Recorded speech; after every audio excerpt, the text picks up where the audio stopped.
میرے رسول پاک صلی اللہ علیہ وسلم کا ایک فرمان ہے مصنف عبدالرزاق میں، یہ حدیث آپ نے آج یاد رکھنی ہے۔ نبی پاک صلی اللہ علیہ وسلم نے فرمایا کسی آدمی کے نماز اور روزے سے متاثر نہ ہونا، پہلے دیکھ لینا کہ وہ امانت دار ہے کہ نہیں۔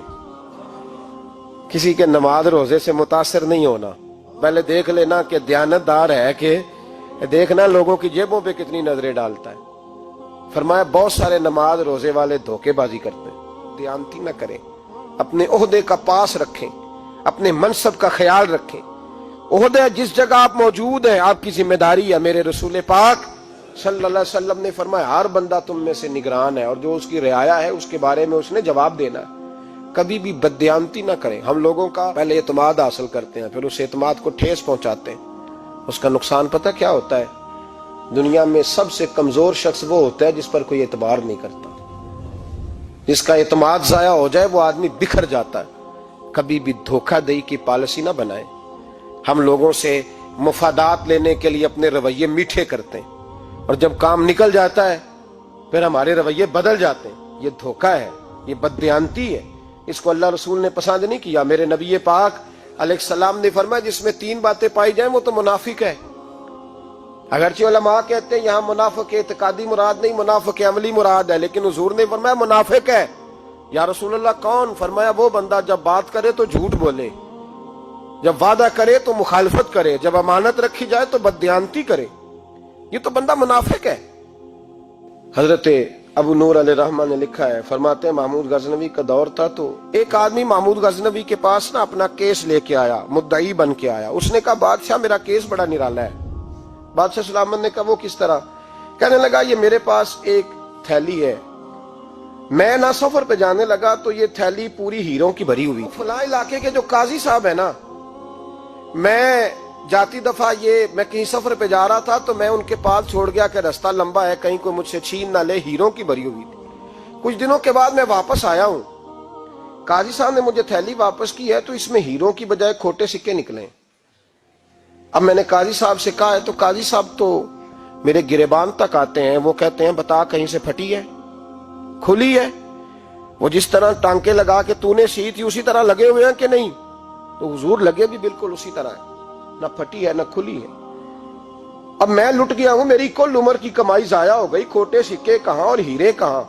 تو مہربانی کریں، اور آپ کی بارگاہ میں اللہ رسول کے نام پر حلف دیتا ہوں کہ میں ہوں بالکل سچا۔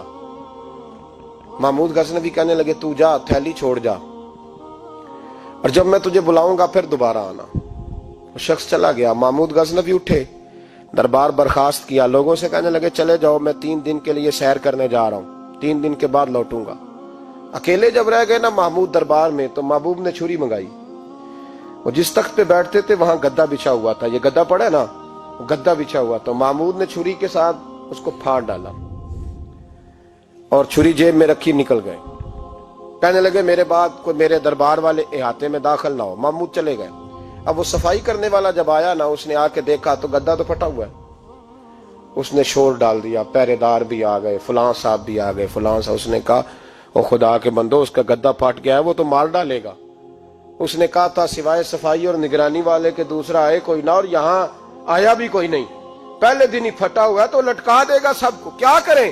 شور ہو گیا، سارے دربار کے ملازمین اکٹھے ہو گئے۔ ایک بندہ بولا، کہنے لگا فکر نہ کرو، میں کیسے بندے کو جانتا ہوں، اس طرح سیے گا کہ جس نے پھاڑا ہوگا اسے بھی پتہ نہیں چلے گا کہاں سے پھٹا تھا، ایسا بہترین رفو کرے گا کہ پتہ بھی۔ اس نے کہا یار ہم سارے 1 مہینے کی تنخواہ دیتے ہیں، تو بندہ بلا۔ وہ بلا لیا اس کو، اس کا نام محمد رفو گر تھا۔ وہ آیا، اس کو گدا دکھایا، اس کا یار اس طرح سینا پتہ نہ چلے۔ اس نے کہا فکر ہی نہ کرو، میں بڑا کاریگر ہوں۔ بڑے بڑے کاریگر لوگ نہیں ہمارے ملک میں پائے جاتے، کوئی نشان چھوڑتے ہیں پیچھے؟ بڑے کاریگر کا پیسے ہونے چاہیے، بڑے بڑے کاریگر بندے۔ آپ یقین کریں ایسا فلسفہ، یہ عمرہ عبادت ہے نا، سرکار دو عالم صلی اللہ علیہ وسلم کی بارگاہ کی حاضری بڑی نعمت ہے نا۔ تو سعودی گورنمنٹ نے پابندی لگا دی، خیر ان کی بھی زیادتی ہے، اس طرح کی پابندیاں شریعت اسلامیہ میں جائز نہیں۔ اللہ کے گھر مسلمان جب چاہے جا سکتا ہے، لیکن وہ کہتے ہیں جی 2000 ریال دے جس نے 2 سال بعد بھی آنا ہے۔ انہوں نے پابندی لگائی تو ہمارے ایجنٹوں نے بھی کئی خاص ٹریننگ حاصل کی ہوئی ہے، پتہ نہیں کہاں سے سیکھ کے آئے، انہوں نے بھی رستہ نکال لیا۔ ایک صاحب سے میں نے کہا کہ جناب وہ 2000 ریال لگ گیا تو کیا کرنا ہے؟ کہنے کوئی مسئلہ نہیں، پاسپورٹ نواں بنوا لو، گنجائش ہے، یعنی ہر شے کا حل ہے۔ اور میں نے کہا یار اب عمرہ کرنے جاتے وقت بھی بندہ دھوکہ دے کے جائے، اللہ کے گھر جاتے وقت بھی اس طرح کی حرکت کرے، کیا حال ہو گیا؟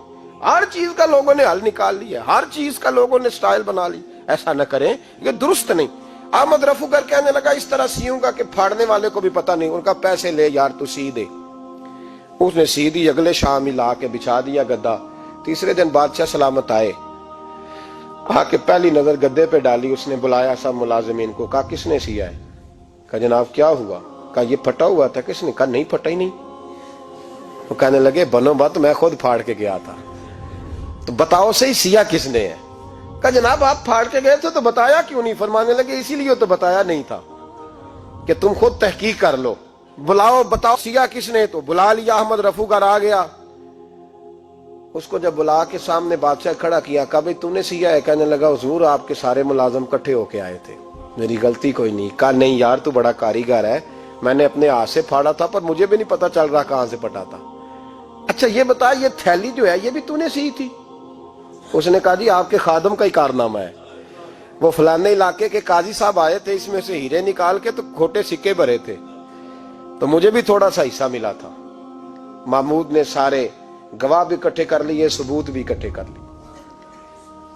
پھر قاضی کو بلایا، پہلے سارے ثبوت اور گواہ کیس حل کر لیا۔ پھر ہمارے ہاں یہ حال ہوتا ہے کہ مدعی 2-3 ہفتے کے بعد خود ہی ہاتھ باندھ جاتا ہے، کہنا تسی میری جان چھڈو، مجرم پھڑو پاوے نہ پڑھو۔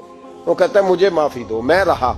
ظلم ہے نا، ظلم زیادتی ہے کہ جو بیچارہ اتنے سوال مجرم سے نہیں ہوتے جتنے مدعی سے ہوتے ہیں۔ اب یقین کریں اتنے سوالات ہوتے، بیچارہ ہف جاتا ہے۔ یہ طریقہ درست تو نہیں، ایک لٹ گیا اور دوسرا طرح طرح کے سوالوں کے جواب دیتا پھرے بیچارہ۔ سارے ثبوت اکٹھے کر کے قاضی صاحب کو بلایا، تنہائی میں لے جا کے محمود غزنوی نے کہا قاضی صاحب آپ سے غلطی ہو گئی، غریب آدمی تھا، وہ لٹ گیا ہے، اس نے تو بڑی مشکل سے کچھ ہیرے جمع کیے تھے اور اس کی کل کائنات تھی، تو آپ اس کا مال اسے دے دیں، بات ختم۔ قاضی صاحب کہنے لگے آپ مجھ پہ الزام لگا رہے ہیں، سوال ہی نہیں پیدا ہوتا۔ آپ میری داڑھی دیکھیں، آپ میرا اعزاز دیکھیں، دنیا جانتی ہے میں اس کا۔ قاضی صاحب انسان بھول ہی جاتا ہے، بندہ بھول جاتا ہے، غلطی ہوگی، مال نے کہا نہیں سب۔ کہا میں تنہائی میں پوچھ رہا ہوں، میں اس وقت پوچھ رہا ہوں جب دوسرا موجود کوئی نہیں، آج توبہ کر لے، میں کچھ نہیں کہوں گا، تو میری زبان پہ اعتبار کر، تجھے پتہ ہے میں جو کہتا ہوں اس پہ عمل بھی کرتا ہوں، باز آ جا۔ پر قاضی نے کہا نہیں میری غلطی کوئی نہیں۔ محمود نے پھر بڑے دربار میں بلا لیا، مجمع عام میں۔ مہلت کے دنوں میں جو توبہ کر لے وہ بچ جاتے ہیں، لیکن لوگ رسوائیوں کے دنوں میں پھر واپس لوٹتے ہیں اگلا گھر دیکھ کے، پھر حالات اور طرح کے ہو چکے ہوتے ہیں۔ جب بڑے دربار میں قاضی کو بلایا، بھائی تو مانتا ہے کہ نہیں؟ اس نے کہا نہیں۔ تو کہا بلاؤ احمد رفو گر کو۔ جب احمد رفو گر آیا تو بوڑھے قاضی کی ٹانگیں کانپنے لگی، جملے ٹوٹنے لگے، لفظ زمین پر گرنے لگے، بات صحیح نہیں ہوتی، زبان لڑکھڑانے لگی۔ محمود کہنے لگے قاضی میں نے تجھے کہا تھا وہاں مان جا بات، اب بڑے دربار میں بول۔ تو جب قاضی صاحب کی گردن خود بخود جھک گئی تو دنیا سمجھ گئی، کہا نکل جا میرے دربار سے۔ محمود بولے نکل جا، اتنی تجھے عزت دی، اتنی بڑی تنخواہ دی، قاضی بنایا، اور یہ چھوٹی سی رقم کے لیے، تھوڑی سی رقم کے لیے تو بددیانت ہو گیا، چل چلا جا، نکل۔ قاضی دربار سے نکلا تو لوگ لعنتیں برسانے لگے۔ کل جو دکانیں چھوڑ کے سلوٹ کرنے آتے تھے وہ کہنے لگے اس کی عمر دیکھو، اس کے کام دیکھو، دیکھو اس نے کیا کیا۔ گھر گیا، بچے جن کے لیے پاپ کمایا تھا، جنہاں لی تو پاپ کمائے ہن کتھے نہیں ہو تیرے کر دے۔ وہ بچے کہنے لگے ابا جی ہم تو سکول مدرسہ جانے کے قابل نہیں رہے، امید تھی کہ بیوی ساتھ دے گی۔ وہ کہنے لگی میں میکے کیسے جاؤں گی، گلی کی عورتیں طرح طرح کی باتیں بناتی ہیں۔ اور بھائی کامیابیوں کے بڑے سربراہ ہوتے ہیں، کوئی کامیاب ہو جائے تو سارے کہتے ہیں میری سپورٹ سے ہوا ہے، ناکامیاں ہمیشہ یتیم ہوتی ہیں، ناکامیوں کا کوئی سربراہ نہیں ہوتا۔ جب تک تو قاضی تھا تو بڑے بات تھی، ہر بندہ کہتا تھا رشتہ دار ہے، رسوائی ہو گئی تو وہ تیری آنکھ ہو یا سنگ ملامت کی چبھن، کون پہنچا ہے میرے درد کی گہرائی تک، دور شہرت میں تو یاروں نے کیا یاد بہت، ساتھ آیا نہ کوئی کوچے رسوائی تک۔ اور میاں صاحب کہنے لگے ساری عمر ہی آٹا گد ہے، میں لکھاں کیتے نہیں پیڑے، اب وقت آیا ہی تے محمد بخشا کوئی نہیں ہوں بیٹھا نیڑے، حالات ہی بدل گئے۔ قاضی خاموشی سے اندر چلا گیا، اپنی رسوائی سمیٹ کے بستر پہ لیٹا، نہ روٹی کی بھوک لگی، نہ پانی کی پیاس لگی، نہ نیند آئی، ساری رات تڑپتا رہا۔ سویرے گھر والوں نے دروازہ کھولا تو روح پرواز کر گئی تھی، دنیا چھوڑ گیا۔ حضرت ابو النور علیہ رحمہ بولے، فرمانے لگے یاد رکھو کبھی بددیانتی نہ کرنا، کبھی۔ یہ تو محمود غزنوی کی عدالت تھی، قیامت میں رب کریم کی عدالت لگے گی۔ اور فرمایا وہاں تو گواہی دینے والا احمد رفو گر تھا، قیامت میں تو تمہارے اپنے ہاتھ پیر گواہیاں دیں گے، ہمارا اپنا وجود گواہی دے گا۔ اور فرمایا یہاں تو لانتے دنیا دار برساتے تھے، وہاں فرشتے ہوں گے۔ اور قاضی کو تو موت آ گئی تھی، قیامت میں تو دوبارہ موت بھی کوئی نہیں آئے گی، وہاں تو رہنا ہے اور سہنا ہے۔ بددیانتی معاشرے میں، اتنی بددیانتی ہر جگہ۔ اس معاشرے کا بھی کچھ بنے گا جہاں دوائی بھی خالص نہ ملے، جہاں دوائی میں بھی بددیانتی ہو۔ لوگ اپنے بچے کو آکسفورڈ یونیورسٹی میں پڑھانے کے لیے غریبوں کے بچوں کے رگوں میں جو دوائی اتارے وہ بھی 2 نمبر۔ اتنا بڑا بھی کوئی بددیانت معاشرہ ہوتا ہے کہ لوگ یہاں تک دھندا کریں، یہاں تک کہ لوگ لوگوں کی زندگیوں سے کھیل جائیں اور ہمیں احساس تک نہ ہو کہ کوئی مر جائے گا، کوئی ڈوب جائے گا، کیا بنے گا۔ اور جس نے وہ اپنی رجسٹر کی دوائی کی، اس نے 2-4 لاکھ روپیہ لیا اور اس نے یہ نہیں سوچا کتنے انسان میری وجہ سے مریں گے۔